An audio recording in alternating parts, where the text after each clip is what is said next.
Hello semua, jom kita pecahkan tugasan GISC 1082 untuk semester ni. Ini adalah panduan rasmi pentaksiran berterusan anda terus dari IPG Campus Cand. Jadi, macam mana nak skor dalam tugasan ni? Jom kita tengok sama-sama. Kita akan lihat semua ni satu persatu bermula dengan gambaran keseluruhan pentaksiran. Markah akhir anda datang dari 3 benda: persembahan, esei dan juga ujian akhir. Okey, kita mulakan dengan tugasan pertama iaitu persembahan digital secara berkumpulan. Yang ini beratnya 30% daripada markah keseluruhan kursus anda. Untuk tugasan ni, anda akan jadi penganalisis strategik junior. Tugasnya, analisis isu negara. Kumpulan anda kena pilih satu sahaja. Sama ada konflik sempadan atau isu ekonomi semasa. Paling penting, pastikan analisis anda disokong dengan data dan bukti yang sebenar, ya?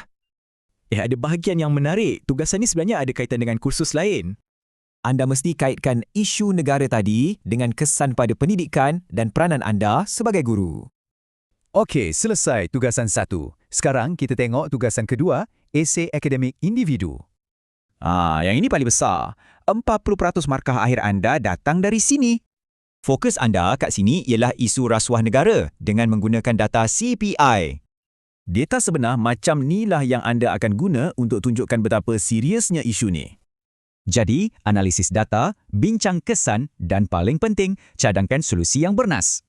Senang cerita, GISC 1082 kaji masalah, GPP 1092 pula tempat anda cipta solusi pendidikan.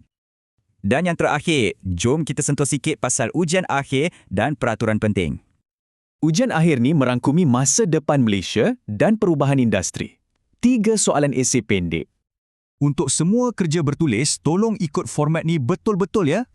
Ingat, tugasan 1 berkumpulan. Tugasan 2 dan ujian akhir buat sendiri-sendiri ya.